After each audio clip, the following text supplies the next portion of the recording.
কক্সবাজারে আমি এবং আমার স্যার একটি হোটেল রুম ভাড়া নিয়েছিলাম। সেখানে আমরা একটি প্রজেক্টের কাজ করতে গিয়েছিলাম। স্যার আমি একসাথে একই রুমে একই বেডে রাত্রে শুয়েছিলাম। স্যারকে আমি খুব বিশ্বাস করতাম। ব্যক্তিগতভাবে স্যারকে আমি যতটুকু চিনি, স্যার এতটা খারাপ না। মনের মধ্যে স্যারের প্রতি অনেক বিশ্বাস ছিল। স্যার আমার সাথে কোনোদিন খারাপই করবেন না। কিন্তু সেদিন রাতে আমার সমস্ত বিশ্বাস তছনছ হয়ে গিয়েছিল। রাত যখন গভীর হল তখন আমি স্যারের আসল রূপটা দেখতে পেলাম। গভীর রাতে ঘুমের ঘোরে স্যার আমার সাথে অনেক বাজে আচরণ করার চেষ্টা করছে। আমি তখন আধ ঘুম অবস্থায় ছিলাম। যখন স্যার আমার এখানে পরিপূর্ণ দখল নিতে চাইল তখন আমার ঘুম ভেঙে যায়। আমি চোখ খুলতেই যা দেখলাম তাতে আমার দম বন্ধ হয়ে যাওয়ার মতো অবস্থা হলো। বন্ধুরা, গল্পটি অনেক ইন্টারেস্টিং।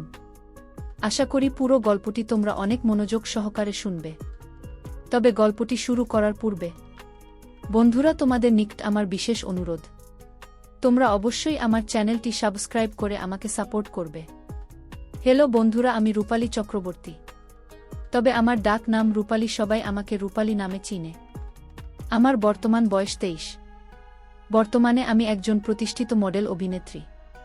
কিন্তু এই মডেল অভিনেত্রী হয়ে ওঠার পিছনে একটি বেদনাদায়ক ঘটনা রয়েছে। আজকে তোমাদের সামনে আমি যে ঘটনাটি বলবো, ঘটনাটি আমার বাস্তব জীবনের একটি গল্প। তবে গোপনীয়তা রক্ষার জন্য আমি আমার ছদ্মনাম ব্যবহার করলাম। আমার দুষ্টুমিষ্টু বন্ধুরা, খুব ছোটবেলা থেকেই আমি একজন বিখ্যাত মডেল হওয়ার স্বপ্ন ছিল। স্বপ্নটা যেন এক পর্যায়ে আমার নেশায় পরিণত হয়ে গেল। মনের মধ্যে সবসময় কল্পনা জল্পনা করতাম, কিভাবে আমি একজন বিখ্যাত মডেল হতে পারি, দেশের নামকরা মডেল হতে পারি। খুব ছোটবেলা থেকেই স্বপ্নটা মনের মধ্যে পোষণ করতে থাকি। স্কুলে পড়ার সময় আমি বিভিন্ন সাংস্কৃতিক অনুষ্ঠানে অভিনয় করার চেষ্টা করতাম এবং ভালো নৃত্য করার চেষ্টা করতাম। আর সবসময় একজন মডেলের গুণাগুণ থাকা দরকার, ওই সবগুলো বৈশিষ্ট্যই আমি অর্জন করার চেষ্টা করতাম। আমি দেখতে অনেক সুন্দর, সুদর্শন এবং স্মার্ট ছিলাম। সবচেয়ে আমার চেহারার মধ্যে আকর্ষণীয় একটা ভাব ছিল যা আমাকে মডেল হতে সাহায্য করেছিল। আর তাছাড়াও কেউ আমাকে দেখলেই মডেল বলে ডাকত। আসলে মডেল হওয়ার যে ফিটনেসের প্রয়োজন ছিল তার সম্পূর্ণ যোগ্যতাই আমার ছিল। কিন্তু আমি গ্রামে থাকতাম, গ্রামের স্কুলে পড়ালেখা করতাম, যে কারণে স্বপ্নটা কখন যে বাস্তব হবে তা নিয়ে শুধু কল্পনা করতাম। তবে চেষ্টা করে যাইতাম অবিরত। মনের মধ্যে শুধু কল্পনাই করতাম কখন কোনো সময় আমি একটা নামি দামি মডেল হতে পারব। এসব চিন্তা করতে করতে আমি রাতে বসে বসে টিভি দেখছিলাম আর ভাবছিলাম। ঠিক এমন সময় আমার আব্বু আমাকে ডাক দিয়ে বলল, মা রূপালী, একটু এদিকে আয় তো। আমি বাবার কাছে গেলাম। তারপর বাবা আমাকে বলল, মা রূপালী, অনেক দিন হল তোর বোন শেফালিকে দেখি না। তুই তো এসএসসি পরীক্ষা দিয়ে দিয়েছিস, এবার তোর বোনের বাড়ি থেকে একবার বেড়াই গা। আমি বললাম, আচ্ছা ঠিক আছে বাবা। বাবার কথা মতো পরের দিন আমি আমার বোনের বাসায় ঢাকা যাওয়ার জন্য প্রস্তুত নিলাম। ট্রেনে উঠলাম। আমার সাথে একটি মধ্যবয়সী লোক ট্রেনে উঠল। একই সিটে লোকটি আমাকে দেখে হা করে তাকিয়ে রইল, কিন্তু লোকটির সাথে কোনো কথা বললাম না। হঠাৎ করে লোকটির ফোনে একটি ফোন আসে। শুনলাম লোকটি কথা বলছে কারো সাথে। লোকটির কথা শুনে মনে হচ্ছে লোকটি কোনো একটি মডেলিং এজেন্সির পরিচালক অথবা প্রযোজক। লোকটি আমার ঠিক পাশের সিটে বসেছিল।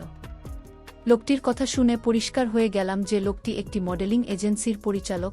তারপর আমি ভাবলাম লোকটির সাথে একটু পরিচিত হয়ে নিয়ে। আমি জিজ্ঞেস করার আগেই লোকটি আমাকে জিজ্ঞেস করল, এই যে ম্যাম, আপনার নাম কি? আমি বললাম, স্যার আমার নাম রূপালী চক্রবর্তী। তারপর লোকটি আমাকে বলল, বাহ, খুব সুন্দর নাম তো তোমার। তুমি কি করো? আমি বললাম, স্যার আমি এই বছর এসএসসি পরীক্ষা দিয়েছি। তারপর লোকটি তোমাকে জিজ্ঞেস করল, ভবিষ্যতে তুমি হতে চাও? আমি বললাম, স্যার ভবিষ্যতে আমি একজন বিখ্যাত মডেল হতে চাই। তখন লোকটি আমাকে বলল, বাহ, খুব সুন্দর উদ্দেশ্যটা তোমার, আর তোমার চেহারা যে সুন্দর, যে আকর্ষণীয়, নিশ্চয়ই তুমি মডেল হওয়ার অধিকারী। আমি লোকটির কথায় আমার প্রশংসা শুনে আমি কিছুটা হেসে উঠলাম। তারপর আমি লোকটিকে জিজ্ঞেস করলাম, স্যার আপনি কি করেন? লোকটি একটি হাসি দিয়ে বলল, এই নাও আমার কার্ড, এখানে বিস্তারিত লেখা আছে। লোকটির কার্ডটি দেখে আমি চমকে গেলাম। আমি এতদিন মনে মনে যাকে খুঁজছিলাম সেই আজকে আমার সামনে হাজির। কার্ডটিতে স্যারের নাম লেখা ছিল শুভঙ্কর চক্রবর্তী। আমিও স্যারকে বললাম, স্যার আপনার নাম অনেক সুন্দর। তারপর স্যারের সাথে আস্তে আস্তে ফ্রি হতে শুরু করলাম। একটু একটু করে কথা বলতে বলতে স্যারের সাথে আমি বেশ মাতিয়ে ফেললাম। এভাবে স্যারের সাথে গল্প করতে করতে কখন যে সময় কেটে গেল তা বুঝতেই পারলাম না। হঠাৎ করে সিগন্যাল পেলাম, ট্রেন কমলাপুর রেলওয়ে স্টেশনে চলে আসলো। স্যার আমি উঠে নেমে গেলাম। নেমে যাওয়ার সময় স্যার আমাকে বলল, রূপালী তোমার যদি মডেল হওয়ার খুব ইচ্ছে থাকে তাহলে এই কার্ডের ঠিকানা অনুযায়ী এসো, আর এই নাম্বারে আমার সাথে যোগাযোগ রাখবে। আমি বললাম, আচ্ছা ঠিক আছে স্যার, আর আমাকে ফোন দিও। তাহলে আমি তোমাকেই বলে দেব তোমাকে কোথায় আসতে হবে। যদি তোমার একান্ত ইচ্ছা থাকে তাহলে কেবল আমার সাথে যোগাযোগ করতে পারো। স্যারের কাছ থেকে বিদায় নিয়ে আমি আমার বোনের বাসায় চলে গেলাম। বোনের বাসায় এসে রাতের বেলায় খাবার দাবার শেষে যখন শুতে যাব তখন স্যারের কথা মনে পড়ল। তারপর কার থেকে নাম্বারটি নিয়ে স্যারকে একটি ফোন দিলাম। মনে হচ্ছে স্যার আমার ফোন পেয়ে অনেক খুশি। এভাবে স্যারের সাথে আমি প্রায় 2 থেকে 3 মাস কথা বললাম। তারপর স্যার একদিন আমাকে হঠাৎ করে বলল, রূপালী মডেলিং হওয়ার একটা সুযোগ এসেছে আগামীকালকে। আমাদের এখানে মডেল সিলেক্টেড প্রতিযোগিতা চলবে। আশা করি তুমি সেখানে আসবে যদি পরিচালনা পর্ষদ এবং তোমার যোগ্যতা, তোমার সবকিছু মিলে যায়। তাহলে তুমি সেখানে মডেলিং হওয়ার চান্স পেয়ে যাবে। স্যারের কথা শুনে আমি মহা খুশি হয়ে গেলাম। আমি বললাম, স্যার অবশ্যই আসব। তারপর নির্দিষ্ট দিনে আমি চলে গেলাম ইন্টারভিউ দিতে। ইন্টারভিউ দিতে গিয়ে দেখি আমার মতো সেখানে অনেকেই ইন্টারভিউ দিতে আসছে। কিন্তু সেখানে গিয়ে দেখি ইন্টারভিউতে প্রধান ভূমিকা পালন করছে সেদিন যে আমার সাথে ট্রেনে পরিচিত হয়েছিল, যে লোকটাই, তাকে দেখে আমি খুব একটা সাহস পেলাম, মনের মধ্যে ভরসা পেলাম। ভাবলাম আমার মডেলিং এর স্বপ্ন হয়তো পূরণ হতে চলেছে। বোন, আমি আরেকটি কথা বলে দিই। সেদিন ইন্টারভিউতে যাওয়ার সময় আমি এমনভাবে নিজেকে প্রদর্শন করেছিলাম, অর্থাৎ সাজগোজ করেছিলাম যেন আমাকে দেখে স্যারের চোখ কপালে উঠে যাওয়ার মতো অবস্থা হয় এবং আমাকে তার এজেন্সিতে মডেলিংয়ের কাজ করার সুযোগ করে দেয়। বসে থেকে অপেক্ষা করতে করতে হঠাৎ করে আমার সিরিয়াল আসলো। আমি স্যারের দরজার পাশে গিয়ে স্যারকে নমস্কার দিলাম। স্যার আমার নমস্কারের উত্তর দিল। আমি বললাম, স্যার আসতে পারি? স্যার বলল, জি আসুন। তারপর আমি ভিতরে প্রবেশ করলাম। তারপর স্যারকে বললাম, স্যার বসতে পারি? স্যার বলল, জি বসুন। তারপর স্যার আমাকে জিজ্ঞেস করল, তোমার নাম কি? আমি বললাম, আমার নাম রূপালী চক্রবর্তী। যদিও স্যার আমার নাম জানে, তারপরেও ইন্টারভিউ বোর্ডে সবাইকে দেখাতে গিয়ে স্যারের এই নাটকটা করতে হলো। স্যার আমাকে বলল, বাহ, খুব সুন্দর, খুব মিষ্টি নাম তো তোমার। পড়ালেখা কতটুকু করেছ? আমি বললাম, স্যার এসএসসি পরীক্ষা দিয়েছি বছর। স্যার বলল, ভালো, তুমি অভিনয় কেমন পারো? এর আগে তোমার কি আর কোনো অভিনয় করার অভিজ্ঞতা আছে? আমি বললাম, স্যার আমি এর আগে কোনো মডেলিং এজেন্সিতে অভিনয় করিনি, কিন্তু আমার শিক্ষা জীবনে আমি হাই স্কুলে বিভিন্ন সংস্কৃতি অনুষ্ঠানে নৃত্য পরিবেশন করতাম এবং বিভিন্ন শিক্ষামূলক নাটক বা বিভিন্ন অনুষ্ঠানে বেশ ভালো অভিনয়ের পারফর্ম করেছি। সেক্ষেত্রে আমি যতটুকু ভাবলাম, আপনি যদি আমাকে একটু সুযোগ দেন তাহলে আমি আমার সর্বোচ্চ দিয়ে চেষ্টা করব। স্যার বলল, আমি তোমার কথা বুঝতে পেরেছি, কিন্তু অভিজ্ঞতা হলে ভালো হতো। আচ্ছা ঠিক আছে রূপালী, তুমি কি আমাকে এখন এই মুহূর্তে একটা অভিনয় করে দেখাতে পারবে? আমি বললাম, স্যার অবশ্যই পারব, তবে আপনি আমাকে বলে দেন আমি কোন ধরনের অভিনয় করব। তখন স্যার আমাকে একটি ডায়ালগ শিখিয়ে দিয়ে বলল, এই ডায়ালগ অনুযায়ী তুমি একটু অভিনয় করো। তারপর আমি স্যার এর ওই ডায়ালগ অনুযায়ী অভিনয় করতে শুরু করলাম। অভিনয় শেষে স্যার আমাকে বলল, বাহ, খুব সুন্দর হয়েছে। তোমার অভিনয় দেখে আমি অনেক খুশি হয়েছি। তোমার যা ফিটনেস তোমাকে দিয়ে হবে। ঠিক আছে রূপালী, তুমি আগামীকালকে চলে আসবে। আগামীকালকে তোমার প্রথম রিহার্সাল। আমি বললাম, আচ্ছা ঠিক আছে স্যার, আমি আগামীকালকে ঠিক সকাল 10টায় চলে আসব। তারপর স্যারের কথা অনুযায়ী সেদিন প্রথম রিহার্সাল, অর্থাৎ প্রথম স্যার আমাকে কিছু অভিনয়ের কলা কৌশল শেখাবে। এজন্য খুব আনন্দে, খুব উৎসাহের সাথে খুব সুন্দর করে সেজেগুজে একবারে নিজেকে আকর্ষণীয়ভাবে তৈরি করলাম। তারপর স্যার যে রুমে আমাকে রিহার্সাল দেওয়া হবে সেই রুমে গিয়ে আমি বসে স্যারের জন্য অপেক্ষা করতে শুরু করলাম। কিছুক্ষণ পর স্যার রিহার্সাল দেওয়ার জন্য আমার এখানে আসল অর্থাৎ আমাকে যেখানে রিহার্সাল দিতে হবে সেই রুমে। আর বাইরের লোক কেউ নেই সেখানে, শুধু স্যার আমি সেখানে একা। তখন স্যার আমাকে বলল, রূপালী, যদি তুমি একজন নামকরা মডেল হতে চাও তাহলে অবশ্যই তোমার মধ্যে বেশ কিছু গুণাগুণ থাকতে হবে। তার মধ্যে সবচেয়ে বড় গুণটা সেটা হচ্ছে অভিনয় করতে গিয়ে কখনো আনইজি ফিল করতে পারবে না, সব সময় মনটাকে উদাস উদাস রাখবে। তাহলে দেখবে অভিনয় অটোমেটিক চলে আসবে এবং তুমি ভালো পারফর্ম করতে পারবে। ঠিক আছে রূপালী, আমি বললাম আচ্ছা ঠিক আছে স্যার, আপনার আশীর্বাদ থাকলেই হবে। তারপর স্যার বলল চলো তাহলে রিহার্সাল শুরু করি। আমি বললাম ওকে স্যার। তারপর স্যার আমাকে বিভিন্ন দৃষ্টিভঙ্গিতে অভিনয় শিখতে শুরু করল। আমিও স্যারকে অনুসরণ করতে শুরু করলাম। কিন্তু মাঝে মধ্যে অভিনয় শিখতে গিয়ে স্যার আমার সাথে কেমন জানি আচরণ করে, মাঝে মাঝে খুব বাজেভাবে স্যার আমাকে অভিনয় শিখতে। আমিও স্যারের তালে তাল দিতে শুরু করলাম, কারণ বিখ্যাত মডেল অভিনেত্রী হওয়া ছিল আমার সারা জীবনের স্বপ্ন। তাই আমি এই সব ব্যাপারে কিছুই মনে করলাম না। এইভাবে স্যারের সাথে আমি প্রায় 1 বছর অভিনয় শিখলাম। স্যারের সাথে 1 বছর অভিনয় শিখতে গিয়ে আমি একেবারে স্যারের সাথে ফ্রি হয়ে গেলাম। স্যার যে কোনো বিষয় আমার সাথে শেয়ার করতে হয়, আমিও স্যারের সাথে শেয়ার করতাম। এক কথায় স্যার আর আমার মধ্যে একটা বন্ধুত্ব সম্পর্ক তৈরি হয়ে গেল এবং বিভিন্ন সময়ে অভিনয় করতে গিয়ে তার আমার সাথে অনেক ভিন্ন রকম কিছু হতো। তখন আমি যদি উল্টো দিকে যাইতাম তাহলে স্যার মন খারাপ করত। মনে মনে ভাবলাম বিখ্যাত মডেল অভিনেত্রী হতে হলে স্যারকে এরকম সুযোগ সুবিধা দিতে হবে। মনে হয় এটাই নিয়ম, এটা ছাড়া সম্ভব না, কারণ স্যারকে খুশি না করলে স্যার আমাকে কখনো কোনো সুযোগ সুবিধা দেবে না। তারপরেও যতটুকু পারতাম স্যারকে খুশি করার চেষ্টা করতাম।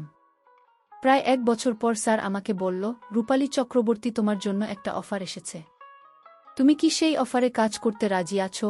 আমি বললাম স্যার কি অফার? স্যার বলল, রূপালী চক্রবর্তী, একটা নামকরা কোম্পানির মডেলের কাজ পেয়েছি। আমি চাচ্ছি সেই মডেলের কাজটা তোমাকে দিয়ে করাব, আর এই জন্য তোমাকে একটা শর্ত পূরণ করতে হবে। তুমি কি রাজি? আমি বললাম জি স্যার, আমি রাজি। এজন্য স্যার আমাকে যে কোনো সত্য আপনি বলবেন সেই শর্ত পূরণ করতে রাজি। স্যার আমার উত্তর শুনে খুব খুশি হল। তারপর স্যার আমাকে বলল, তাহলে যে তোমাকে আমার সাথে 1 সপ্তাহের জন্য কক্সবাজার যেতে হবে। সেখানে বিজ্ঞাপনের লোকেশনটা খুব ভালো করে ট্র্যাক করতে হবে এবং তোমাকে জায়গায় জায়গায় ঘুরে দেখাতে হবে এবং কিছু কলাকৌশল শেখাতে হবে যে কিভাবে বিজ্ঞাপনের শ্যুট করা হবে। আমি বললাম কোনো সমস্যা নাই স্যার, আপনি যেদিন বলবেন আমি সেদিনই যাব।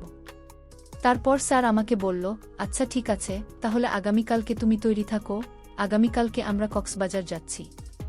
আমি বললাম ঠিক আছে স্যার, আমি আগামীকালকে একেবারে রেডি হয়ে চলে আসব। তারপর স্যারের সাথে আমি চলে গেলাম কক্সবাজার। গিয়ে আমরা একটা ভিআইপি হোটেল ভাড়া নিলাম। কিন্তু আমার স্যারের সাথে প্রথম থাকতে খুব অসুবিধা হচ্ছিল। আর তাছাড়া স্যারের সাথে তো আমার অনেক দিনের সম্পর্ক, একেবারে ফ্রি, যে কারণে তেমন বেশি একটা ভয় ছিল না।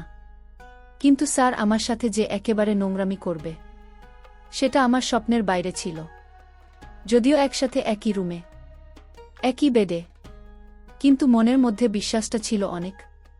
এছাড়া স্যার আমাকে যাই করুক না কেন অন্ততপক্ষে আমার সাথে করবে না। কিন্তু সেই বিশ্বাস ভেঙে গেল সেদিন স্যারের সাথে ব্যাসের করার পর। রাতে ঘুমানোর সময় হঠাৎ করে আমি অনুভব করলাম কেউ যেন আমার উপর হিংসাত্মক আক্রমণ করার চেষ্টা করছে। ভয়ে ভিতরটা কেঁপে গেল। ঘুম থেকে চট করে উঠলাম। উঠে দেখি স্যারের ভয়ানক রূপ অদ্ভুত দানবের মতো অদ্ভুত আচরণ করা শুরু করল। জীবনে প্রথম এরকম ধরনের প্রবলেমে পড়লাম। তারপর স্যারকে আমি অনেক কাকুতি মিনতি করেছিলাম, কিন্তু আমার কোনো কথাই শুনতে রাজি না। এই মুহূর্তে আমি নিরুপায় হয়ে তার বাধ্য হওয়া ছাড়া আর কোনো উপায় ছিল না। অবশেষে বাধ্য হয়ে থাকে আমার সব কিছু দিতে হলো। আর সেই জন্মের মতো আমার কাছ থেকে সব কিছু কেড়ে নেওয়ার চেষ্টা করছে। কি ভয়ানক স্যারের রূপ! জীবনের প্রথম এত বড় জিনিসটা আমার এখানে নিতে অনেক কষ্ট হচ্ছিল। মনে হচ্ছিল যেন আমার সব কিছু এলোমেলো হয়ে যাচ্ছে। আমি জোরে জোরে নিঃশ্বাস নিতে শুরু করলাম। কোনো কথাই বলতে পারছিলাম না। কারণ তার ওটা ছিল বিদেশিদের মত। ওই তো বটেই, ছোট জিনিস, তাকে কিভাবে নেই? তারপরেও সে আমাকে কোনোভাবেই ছাড় দিল না। প্রায় 2 থেকে 3 ঘন্টা এলোপাতাড়ি করার পর সে আস্তে আস্তে দুর্বল হয়ে গেল এবং তার সমস্ত ইচ্ছা, সমস্ত খায়েশ মিটিয়ে নিল। বন্ধুরা, অবশেষে আমার ভাল লেগেছিল। বন্ধুরা, সেই রাতটি কখন বলতে পারব না। অবশেষে আমাকে মডেল হওয়ার সুযোগ দিয়েছিল, কিন্তু বিনিময়ে কেড়ে নিয়েছিল আমার জীবনের শ্রেষ্ঠ সম্পদ। বন্ধুরা, এখন আমি অনেক বড় মাপের মডেল অভিনেত্রী, কিন্তু সেই দিনটির কথা এখনও মনে পড়লে খুবই অনুশোচনা ভোগী। পরিশেষে আমি তোমাদেরকে বলব বন্ধুরা, তোমরা চলার ক্ষেত্রে বিভিন্ন উপায়ে বিভিন্ন লোকের সাথে পরিচিত হয়ে থাকতে পারো, কিন্তু তোমরা অপরিচিত কাউকে কখনো মন থেকে বিশ্বাস করো না। মন থেকে বিশ্বাস করলে হয়তো আমার মতো তোমাদেরকেও এরকম অবস্থা হতে পারে। অপরিচিত বেশিরভাগ লোকই তোমার কাছ থেকে কোনো কিছু রসিলার সুবিধা নেওয়ার চেষ্টা করবে, কিন্তু যখন তাদের সুবিধা নেওয়া হয়ে যাবে তখন তোমাকে ছুঁড়ে ফেলে দেবে। যেমনটা হয়েছিল আমার জীবনে শুধুমাত্র একটা সামান্য মডেল তৈরি করার জন্য। আমার জীবনের শ্রেষ্ঠ সম্পদ, আমার সম্ভ্রম, তার কেড়ে নিয়েছিল। শত কাকুতি মিনতি করেও কোনো কাজ হলো না। বন্ধুরা, আজকে এই পর্যন্তই। ভিডিওটি ভালো লাগলে একটি লাইক দিয়ে চ্যানেলটি সাবস্ক্রাইব করে আমাকে সাপোর্ট করবে। পরিশেষে তোমাদের সুস্বাস্থ্য কামনা করি। ভিডিওটি দেখার জন্য তোমাদের সকলকে অসংখ্য ধন্যবাদ।